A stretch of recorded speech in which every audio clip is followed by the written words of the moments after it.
नमस्कार दोस्तों, मेरा सोनी दृष्टि आईएएस के न्यूज और मैप इंडिया सेगमेंट में आपका स्वागत करता हूं। आज के इस वीडियो में हम लोग कुछ ऐसी लोकेशंस के बारे में बात करेंगे जो कि पिछले हफ्ते न्यूज में भी रही हैं और आपके प्रीलिम्स पॉइंट ऑफ व्यू से भी काफी इंपॉर्टेंट हो सकती है। इन्हें हम प्रश्नों के माध्यम से देखने की कोशिश करेंगे ताकि आपको याद रखने में ज्यादा असहजता ना हो। तो चलिए देखते हैं पहला सवाल, जो कि आपको पिछले एपिसोड के अंदर प्रैक्टिस के लिए दिया गया होगा। चलिए स्टार्ट करते हैं। तो सवाल था, सिंदरी उर्वरक संयंत्र निम्नलिखित में से किस स्थान पर स्थित है जिसका उद्घाटन हाल ही में प्रधानमंत्री नरेंद्र मोदी ने किया था? आपके ऑप्शन है झारखंड, बिहार, कर्नाटक और गुजरात। चलिए देखते हैं मैप पे। उससे पहले एक बार हम देख लेते हैं कि अभी रिसेंटली सरकार की एक कुछ योजना है जिनमें जो बंद पड़े हुए प्लांट हैं उनको वापस शुरू करने की बात की जा रही है ताकि वो फाइनेंशियली वाइबल हो। उनमें से एक प्लांट ये भी है। तो 2018 में इसकी जो है नींव रखी गई थी इसको वापस शुरू करने के लिए, और प्रधानमंत्री नरेंद्र मोदी ने झारखंड के धनबाद के सिंदरी में हिंदुस्तान उर्वरक और रसायन लिमिटेड HURL सिंदरी उर्वरक संयंत्र को राष्ट्र को समर्पित किया।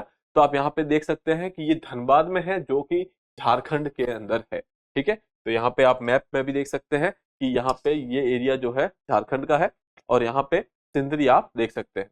ठीक है, तो इसका उत्तर सामान्य तौर पे आप कह सकते हैं कि ऑप्शन ए आपका राइट आंसर है, झारखंड। ठीक है, चलिए अब पहला सवाल देखते हैं आज के एपिसोड का। निम्नलिखित कथनों पर विचार कीजिए। आपके सामने दो स्टेटमेंट दिए गए। स्टेटमेंट पहला है, बेंगलोर की लगभग 90% झीलें विलुप्त होने की कगार पर हैं, और दूसरा स्टेटमेंट है, भारत जल स्रोतों और संरक्षण पर प्रथम विश्व सम्मेलन के पहले हस्ताक्षरकर्ताओं में से एक था। ठीक है, ऊपर दिए गए कथनों में से कितने कथन सही है या कौन से कथन सही है? आपके पास ऑप्शन है केवल एक, केवल दो, एक और दो दोनों, और कोई नहीं। ठीक है, चलिए तो देखते हैं। यहाँ पे ये रिसेंटली न्यूज में इसलिए था कि बेंगलोर अभी आप ये कह सकते हैं कि वाटर क्राइसिस से जा रहा है यहाँ पे, या फिर यूं कहें कि बेंगलोर में अभी पानी की जो है कमी देखने में मिली है।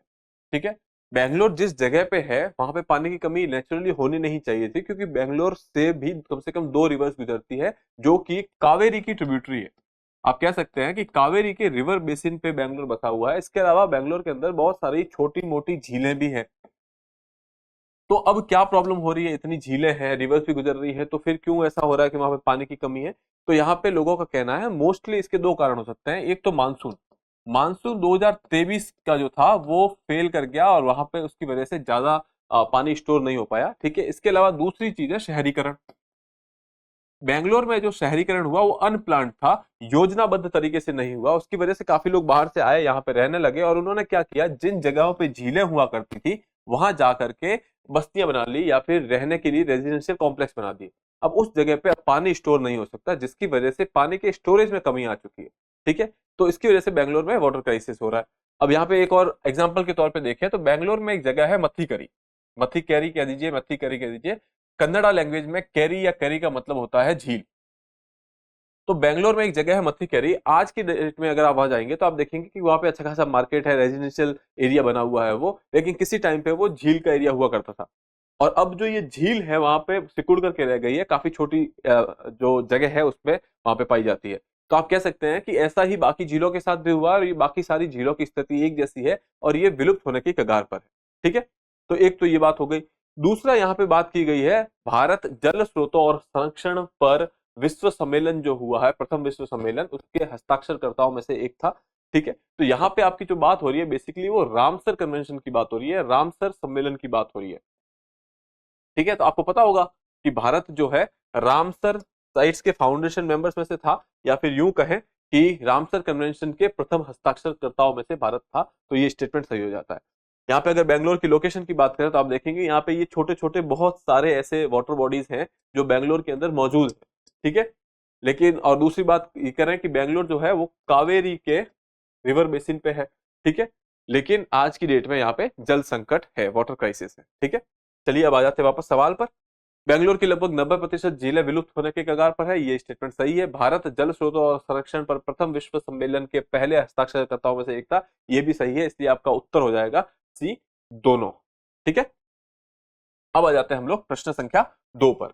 जिम कॉर्बेट बाघ अभयारण्य के संबंध में निम्नलिखित कथनों पर विचार कीजिए। आपके सामने कुछ 4 स्टेटमेंट दिए गए हैं। यह उत्तराखंड के 3 जिलों अर्थात पौड़ी, नैनीताल और अल्मोड़ा में फैला हुआ है। यह शिवालिक, हिमालय और तराई के बीच स्थित है। आपको पता होगा तराई बेल्ट और शिवालिक हिमालय। इसके अलावा यह देश के सबसे समृद्ध पक्षी क्षेत्रों में से एक है और इसे बर्ड लाइफ इंटरनेशनल द्वारा महत्वपूर्ण पक्षी क्षेत्र घोषित किया गया है। इसके अलावा चौथा स्टेटमेंट है, रामगंगा, सोन नदी और कोसी इस रिजर्व से बहने वाली मुख्य नदियां हैं। ठीक है, नीचे ऊपर दिए गए कथनों में से कितने कथन सही है? सही कथनों का आपको चुनाव करना है। अब आके देख लेते हैं हम लोग। जब हम बात कर रहे हैं जिम कॉर्बेट की, तो यहाँ पे एक टाइगर सफारी होने वाली थी। टाइगर सफारी का मतलब है कि इसके अंदर आप जो है टूरिस्ट को ले जा सकते हैं और वहां पे टाइगर्स वगैरह दिखेंगे अगर अभ्यारण्य में, तो आपकी किस्मत है। तो टाइगर सफारी प्रोजेक्ट था।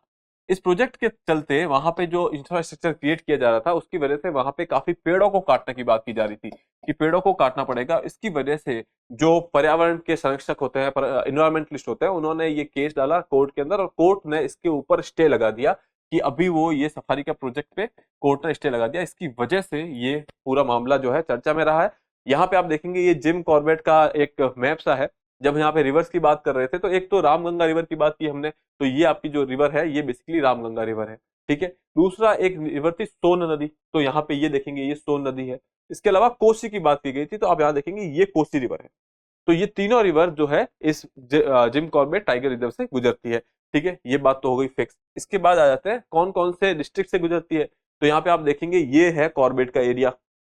ठीक है, और यहाँ आप देखेंगे अल्मोड़ा भी है, नैनीताल भी है और पौड़ी भी है।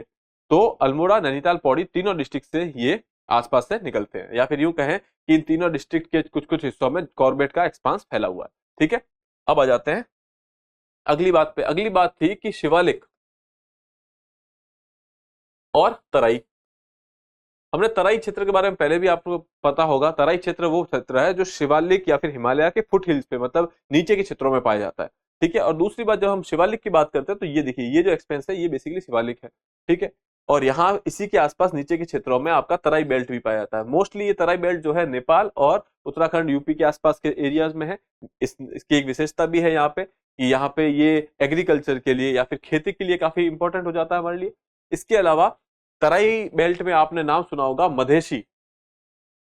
ये मधेशी एक कम्युनिटी है। मधेशी जो लोग होते हैं वो इस एरिया में रहते हैं, नेपाल के निचले क्षेत्र में।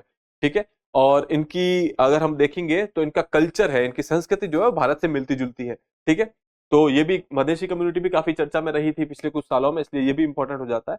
तो ये स्टेटमेंट भी आपका सही है कि ये जिम कॉर्बेट जो है यहाँ पे ये बेसिकली शिवालिक और तराई बेल्ट के अंदर पाया जाता है। ठीक है, अब आ जाते हैं वापस सवाल पे। यह उत्तराखंड के 3 जिलों अर्थात पौड़ी, नैनीताल और अल्मोड़ा में फैला हुआ है। ये स्टेटमेंट सही है। शिवालिक और हिमालय के और शिवालिक हिमालय और तराई के बीच स्थित है, ये भी सही है। यह देश के सबसे समृद्ध पक्षी क्षेत्रों में से एक है, जिसे बर्ड लाइफ इंटरनेशनल के द्वारा महत्वपूर्ण पक्षी क्षेत्र घोषित किया गया है। ये स्टेटमेंट फैक्चुअल है और मैं आपको बता रहा हूं कि ये सही है, तो आप हम पे विश्वास कर सकते हैं। रामगंगा, सोन नदी और कोसी इस रिजर्व से बहने वाली प्रमुख नदियां हैं, जो कि हम देख चुके हैं, तो ये स्टेटमेंट भी सही है। इसलिए कह सकते हैं उपरोक्त सभी आपका आंसर होगा। ठीक है, अब अगला सवाल देखते हैं, क्वेश्चन नंबर 3। हाल में ही खबरों में रही सांख्य सागर झील। सांख्य सागर झील खबरों में रही है क्योंकि यहाँ पे एक स्पेशल इन्वेजिव स्पेशी पाई जाती है। इन्वेजिव स्पेशी का यहाँ पे मतलब है कि कुछ स्पेशीज ऐसी होती है जो बाहर से आकर के यहाँ रहने लगती है, जिसे आप जनरली वाटर हाइसिंथ कहते हैं। ठीक है, तो आप हिंदी में भी लिख सकते हैं वाटर हाइसिंथ स्पीशीज का नाम है, तो आपको याद रखना ही पड़ेगा। तो इस स्पीशी की वजह से ये झील जो है चर्चा में रही है। ये स्पीशी क्या है बेसिकली, जब हम इन्वेजिव स्पीशी की बात करते हैं तो ऐसी स्पीशीज होती है जो बाहर से आती है, उस जगह पे नहीं पाई जाती, लेकिन बाहर से आती है और वहां की जगह की, वहां की जो लोकल स्पीशीज हैं, उनके जो आपके पोषण के तत्व है उनको यूज कर करके वहां पे बहुत जल्दी फैल जाती है, इसलिए इनको इन्वेजिव स्पीशीज कहते हैं। और ये वहां की लोकल स्पीशीज के लिए घातक होती है। ठीक है, यह मध्य प्रदेश में स्थित एक प्राकृतिक झील है, ये हम देखेंगे। यह संयुक्त राष्ट्र शैक्षिक, वैज्ञानिक और सांस्कृतिक संगठन द्वारा अंतरराष्ट्रीय स्तर पर महत्वपूर्ण नामित एक आर्द्रभूमि स्थल है, या फिर यूं कहें कि यूनेस्को के द्वारा यह कहा गया है कि ये एक साइट ऑफ इंपॉर्टेंस है। ठीक है, यह झील माधव राष्ट्रीय उद्यान के पारिस्थितिक संतुलन को बनाने रखने के लिए मदद करती है। कोई भी ऐसी झील होगी या कोई भी ऐसी वाटर बॉडी होगी और उसके आसपास अगर ऐसा कोई उद्यान है, तो ऑब्वियसली वो उसके इकोलॉजिकल जो सिग्निफिकेंस को बनाए रखती है या फिर पारिस्थितिक संतुलन को बनाए रखती है। ऊपर दिए गए कथनों में से कितने कथन सही है, ये आपको देखने हैं। ठीक है, तो ये कथन हम लोग देखेंगे कि माधव राष्ट्रीय उद्यान इसके आसपास है या नहीं है। यहाँ पे आ जाइए, सांख्य सागर झील ये एक कृत्रिम झील है, जबकि आपको प्रश्न में दिया गया था कि ये एक प्राकृतिक झील है, इसकी वजह से ये स्टेटमेंट गलत हो जाता है। ठीक है, तो यहाँ पे ये कृत्रिम झील है। इसके अलावा यहाँ पे आप देखेंगे कि ये सांख्य सागर झील है और यहाँ पे ये रहा आपका माधव नेशनल पार्क। ओके, और ये दोनों जो है वो पाए जाते हैं मध्य प्रदेश में। ठीक है, एमपी एरिया में है आपके, तो इसलिए ये कह सकते हैं कि ये माधव नेशनल पार्क के विसिनिटी में है और इसलिए इसके पारिस्थितिक संतुलन को बनाए रखने में मददगार भी होती है, और ये एमपी में है, मध्य प्रदेश के अंदर। ठीक है, तो यहाँ पे आप देख सकते हैं ये मध्य प्रदेश में स्थित है, ये बात तो सही है, लेकिन ये प्राकृतिक झील है, ये बात गलत है, क्योंकि ये कृत्रिम झील है, तो ये स्टेटमेंट गलत हो गया। यह संयुक्त राष्ट्र या फिर यूं कहें कि सीधा यूनेस्को के द्वारा महत्वपूर्ण नामित एक आर्द्रभूमि स्थल है, तो ये स्टेटमेंट सही है क्योंकि ये फैक्चुअल स्टेटमेंट है। और इसके अलावा यह झील माधव राष्ट्रीय उद्यान के पारिस्थितिक संतुलन को बनाए रखने में मदद करती है, जो कि हमने देखा, तो ये भी सही होगा। आपसे पूछा गया कितने स्टेटमेंट सही है, तो केवल 2 स्टेटमेंट सही है, बी आपका उत्तर होगा। ठीक है, अगला सवाल देखते हैं। चौथा सवाल, निम्नलिखित में से किस राज्य में लुप्त प्राय गंगा नदी डॉल्फिन या फिर यूं कहें कि इंडेंजर्ड गंगा नदी डॉल्फिन के संरक्षण पर अनुसंधान के लिए भारत का पहला केंद्र, राष्ट्रीय डॉल्फिन अनुसंधान केंद्र, हाल ही में उद्घाटित किया गया है, जिसका उद्घाटन हाल में ही किया गया है, जो कि है राष्ट्रीय डॉल्फिन अनुसंधान केंद्र। ठीक है, जब हम लोग ऑप्शन है आपके बिहार, असम, मध्य प्रदेश और उत्तराखंड, यहाँ पे आ जाते हैं, तो ये सेंटर आपका बना है बिहार के अंदर। ठीक है, ये सेंटर बिहार में है। और इसके अलावा एक और जगह है जिसे आप विक्रमशिला नाम से जानते होंगे, विक्रमशिला डॉल्फिन सेंचुरी है, जो कि भागलपुर में है। ठीक है, और भागलपुर भी बिहार में है। इसके अलावा जब हम बात करते हैं इस डॉल्फिन की, तो ये डॉल्फिन जो है ये ब्लाइंड होती है, अंधी होती है, देख नहीं पाती है, तो इसकी वजह से ये अल्ट्रासोनिक वेव्स जो होती है उनको यूज करती है नेविगेशन करने के लिए, मतलब आने जाने के लिए ये एक स्पेशल प्रकार की ध्वनि निकालती है, और उस ध्वनि की वजह से जैसे वो ध्वनि आवाज करती है, उसकी वजह से इस डॉल्फिन को सूसू डॉल्फिन भी कहा जाता है। ठीक है, तो एक ये भी बात आपके लिए इंपॉर्टेंट हो जाती है। दूसरा, ये अगर हम देखें कि किस जगह पे पाई जाती है, तो ये आपके भारत में, नेपाल में और भूटान में पाई जाती है। इसके अलावा अगर हम भारत के राज्यों की बात कर लें स्पेसिफिकली, तो आप यहाँ पे देखेंगे ये यूपी में पाई जाती है, बिहार में पाई जाती है, इसके अलावा झारखंड में पाई जाती है, और आपके वेस्ट बंगाल में पाई जाती है, मध्य प्रदेश में, राजस्थान में और असम में। ठीक है, ये मीठे पानी में रहने वाली डॉल्फिन है, मीठे पानी में रहती है, इसलिए आपको पता होगा कि जनरली नदियों के आसपास ही पाई जाएगी। तो यहाँ पे आप देखिए यूपी, बिहार, झारखंड, वेस्ट बंगाल, यहाँ पे आप देखेंगे कि गंगा नदी है। ठीक है, उसके बाद एमपी और राजस्थान की बात करें तो यहाँ पे चंबल, और उसके बाद असम की बात करें तो आपको पता होगा यहाँ पे ब्रह्मपुत्र के कुछ स्पेशीज में ये पाई जाती है। ठीक है, तो आप ये स्टेट के नाम याद रख सकते हैं। भारत में ये 7 राज्यों में पाई जाती है, यूपी, बिहार, झारखंड, वेस्ट बंगाल, उसके अलावा मध्य प्रदेश, राजस्थान और असम में। ठीक है, तो ये कुछ बात है डॉल्फिन के बारे में। गैंजेस रिवर डॉल्फिन, ये आप देख सकते हैं, इसको भारत का नेशनल एक्वेटिक एनिमल भी कहा जाता है। इसके अलावा ये इंडेंजर्ड होती है, इसके जो रहने के स्थान है या हैबिटेट कहते हैं वो अब धीरे धीरे कम हो रहे हैं, इसकी वजह से थ्रेट है। इसके अलावा ये जब मछलियां पकड़ी जाती है तो उनके साथ साथ ये भी कई बार पकड़ी जाती है, तो उसकी वजह से आप कह सकते हैं कि ये काफी थ्रेट में है। और दूसरा, क्लाइमेट चेंज की वजह से भी इसको काफी नुकसान पहुंचाया जा रहा है। ठीक है, अब आ जाते हैं हम लोग वापस सवाल पे। निम्नलिखित में से कौन से राज्य में ये अनुसंधान केंद्र खोला गया है, तो मैंने आपको बता दिया ये बिहार में खोला गया है। इसके अलावा एक और सेंचुरी है जिसका नाम है विक्रमशिला, और वो भी बिहार के भागलपुर में स्थित है। ठीक है, अब चलते हैं आगे, क्वेश्चन नंबर 5। भारत में तेंदुओं की स्थिति रिपोर्ट 2022 के बारे में निम्नलिखित कथनों पर विचार कीजिए। भारतीय तेंदुए पैंथेरा पॉर्डस फुस्का नेपाल, भूटान और पाकिस्तान के कुछ हिस्सों में पाए जाते हैं।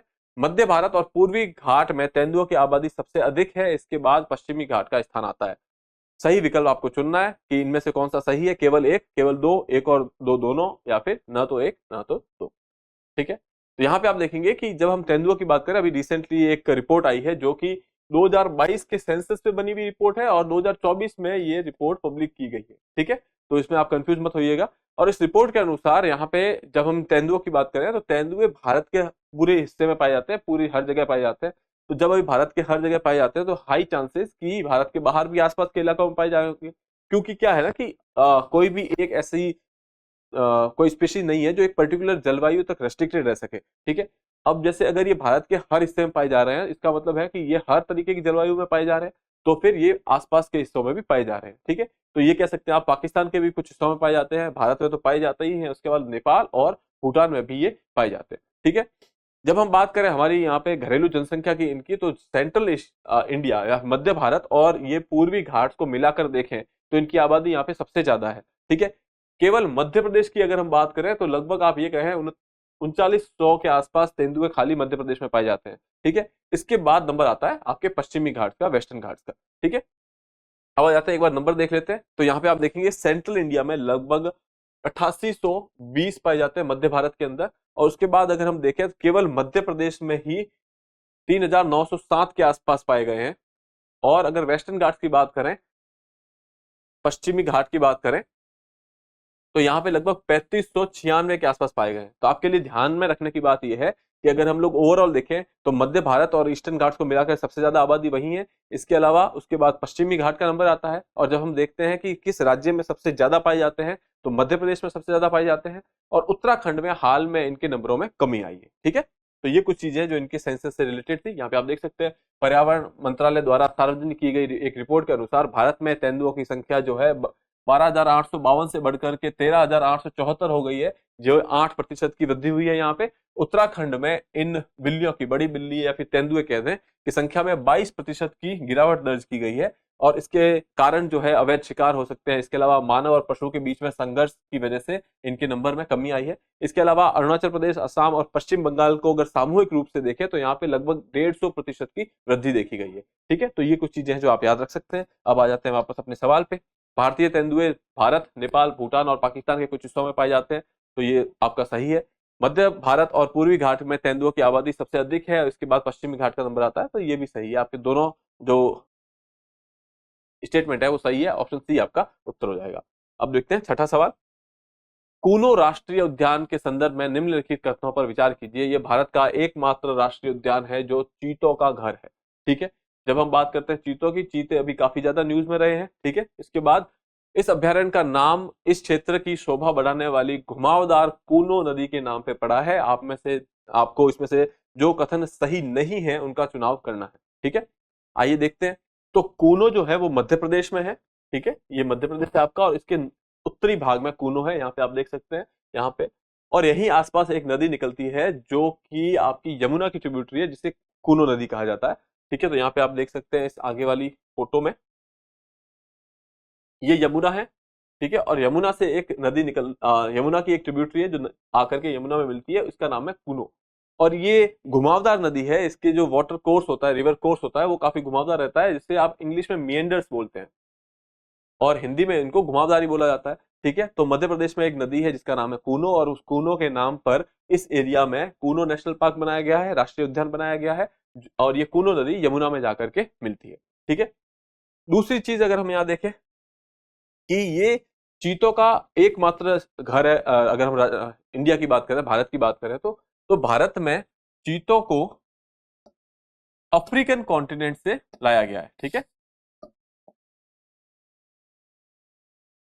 अफ्रीका से भारत में चीताओं को लाया गया है, क्योंकि भारत में चीता जो है एक्सटिंक्ट हो गए थे, खत्म हो गए थे, तो उनको, उनकी पॉपुलेशन को वापस बढ़ाने के लिए अफ्रीका से लगभग 20 चीताओं को लाया गया था। और उस वक्त हम सोच रहे थे कि इन्हें कहाँ रखा जाएगा, तो उस वक्त 3 साइट्स थी जहां पे हमने सोचा कि इनको रखा जा सकता है। एक थी शाहगढ़ राजस्थान के अंदर, दूसरी थी कूनो पालपुर जो कि मध्य प्रदेश में है, और तीसरी थी नौरादेही, ये भी मध्य प्रदेश में।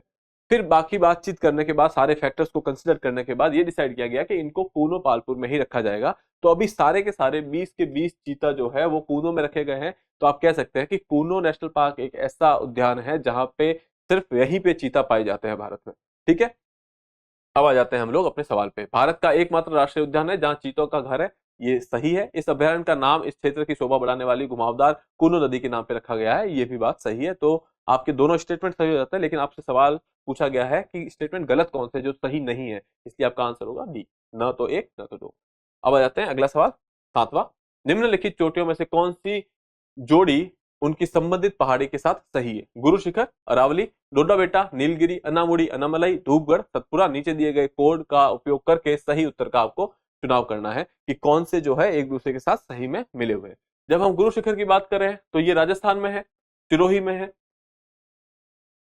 ठीक है, और ये अरावली का हिस्सा है, ठीक है। इसके अलावा डोडा बेटा की बात करें तो ये नीलगिरी में है, और ये जो नीलगिरी है आपको पता होगा ये पश्चिमी घाट और पूर्वी घाट को मिलाने वाली एक माउंटेन रेंज है या फिर पर्वत श्रृंखला है, ठीक है। तो आप ये कह सकते हैं, और डोडा बेटा इसी की एक चोटी है। उसके बाद अन्नामुड़ी जो है अन्नामलई की एक चोटी है, और धूपगढ़ जो है सतपुड़ा की एक चोटी है। तो इसके आपके ये चारों ही सही होते हैं। एक बार इनको मैप पे देख लेते हैं।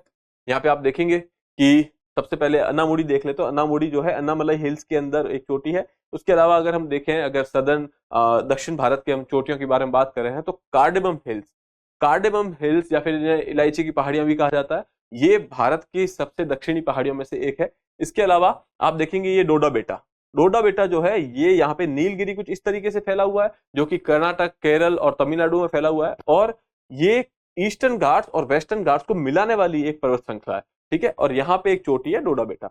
इसके अलावा यहाँ पे आप देखेंगे ये अरावली रेंज है, जो कि गुजरात से स्टार्ट होकर के दिल्ली तक इसका एक्सपेंस है, और उसकी चोटी है गुरु शिखर। और यहाँ पे आप देखेंगे कि ये आपकी सतपुड़ा रेंज है, और सतपुड़ा रेंज के छोर पे आप देखेंगे धूपगढ़ चोटी पाई जाती है, ठीक है। आप यहाँ पे कंफ्यूज ना होइए, विंध्या रेंज की चोटी नहीं है ये सतपुड़ा रेंज की चोटी है, ठीक है। तो ये जो आपके युग्म दिए गए थे ये सारे के सारे सही थे, डी आपका उत्तर होगा। अगला सवाल देखते हैं, जो कि हमारी इस श्रृंखला का अंतिम सवाल होगा। स्पीति घाटी के संबंध में निम्नलिखित कथनों पर विचार कीजिए। ये जम्मू कश्मीर के उत्तर पूर्वी भाग में स्थित एक ठंडी पहाड़ी रेगिस्तानी घाटी है, ठीक है। तो हम ये देखेंगे कि ठंडी पहाड़ी रेगिस्तानी घाटी है, और ये कहाँ पे स्थित है। ये दो सवाल इसमें एक साथ पूछे गए हैं। इसके अलावा दूसरा है पिन घाटी, जो पिन नदी के दोनों ओर स्थित है, हिमाचल प्रदेश में स्थित है। यह घाटी दक्षिण पूर्व में किन्नौर और उत्तर में कुल्लू से घिरी हुई है, ठीक है। तो कौन सा कथन सही है यहाँ पे देख लेते हैं। तो सबसे पहले आप यहाँ पे देखेंगे कि जब हम स्पीति की बात करते हैं तो यहाँ पे ये स्पीति है, जो कि आपके हिमाचल प्रदेश में है, ठीक है। और आपके सवाल में ये दिया गया है कि ये जम्मू एंड कश्मीर में मौजूद है, इसलिए आप कह सकते हैं कि ये स्टेटमेंट हो जाता है आपका गलत। ये बात सही है कि ये एक ठंडी पहाड़ी रेगिस्तानी घाटी है, लेकिन ये जम्मू कश्मीर में नहीं है, ये हिमाचल प्रदेश में है, ठीक है। फिर जब बात करते हैं हम लोग पिन घाटी की, तो यहाँ पे आप देखेंगे कि ये है पिन रिवर, आपकी पिन नदी जो है, और इस पिन नदी के दोनों ओर पिन घाटी है, क्योंकि आपको पता है नदियां घाटियों में से होकर के गुजरती है, या फिर यूं कहें कि नदियों की वजह से ही वहां पे घाटियां बनती है। तो यहाँ पे दोनों ओर यहाँ पे हम लोग ये घाटी देखते हैं, तो ये स्टेटमेंट सही हो जाता है। इसके अलावा यहाँ पे कुल्लू है और किन्नौर है, ठीक है। तो यहाँ पे स्टेटमेंट देख लेते हैं वापस हम लोग कि दक्षिण पूर्व में किन्नौर है और उत्तर में कुल्लू है। यहाँ पे आप देखेंगे कि दक्षिण पूर्व में किन्नौर तो है, लेकिन कुल्लू जो है वो उत्तर में नहीं है, कुल्लू जो है दक्षिण में है इसके। तो ये स्टेटमेंट आपका गलत हो जाता है, ठीक है। तो ये स्टेटमेंट आपका गलत हो गया। और जो पिन घाटी है वो दोनों ओर से घिरी हुई है, पिन नदी के दोनों ओर ये पिन घाटी है, ठीक है। तो और जो कि हिमाचल प्रदेश में स्थित है, तो ये आपका सही हो गया। अब आपसे पूछा गया है कि कितने कथन सही है, तो आप यहाँ पे कह सकते हैं कि केवल एक कथन जो है सही है, ऑप्शन ए आपका उत्तर होगा, ठीक है। अब आ जाते हैं अभ्यास प्रश्न की ओर। यह अभ्यास प्रश्न आपको खुद अटेम्प्ट करना है और इसके आंसर आपको कमेंट बॉक्स में देने हैं। एक बार प्रश्न को पढ़ लेते हैं। भारत नेपाल संबंधों के संदर्भ में निम्नलिखित कथनों पर विचार करें। नेपाल की सीमा भारत के 5 राज्यों से लगती है, जो कि 1850 किलोमीटर है। यह पूरे भारत में फैला हुआ है, जिसमें असम, पश्चिम बंगाल, बिहार, उत्तर प्रदेश और उत्तराखंड शामिल है। स्टेटमेंट 2 है, संशोधित पारगमन संधि नेपाल को हल्दिया, कोलकाता, पारादीप और विशाखापट्टनम जैसे बंदरगाहों सहित भारत के अंतर्देशीय जलमार्गों तक पहुंचने के माध्यम से अन्य देशों के साथ व्यापार करने की अनुमति देती है। आपको ये दोनों सवाल जो है इस स्टेटमेंट को पढ़ना है, इनको कंसिडर करना है, उसके साथ आपको सही स्टेटमेंट का चुनाव करते हुए आंसर देना है, और ये आंसर आप हमें कमेंट बॉक्स पर दे सकते हैं। इसी के साथ मैं आपसे विदा लूंगा। मैं आपसे फिर मिलूंगा अगले किसी एपिसोड में। तब तक के लिए हैव अ गुड डे। और अगर आपने हमारा चैनल नहीं सब्सक्राइब किया है तो प्लीज इसे कर दीजिए, ताकि आपकी तैयारी और भी आसान हो जाए। धन्यवाद। डियर व्यूअर्स, अपने एग्जाम की तैयारी को और बेहतर करने के लिए हमारे चैनल को लाइक, शेयर और सब्सक्राइब करना न भूलें।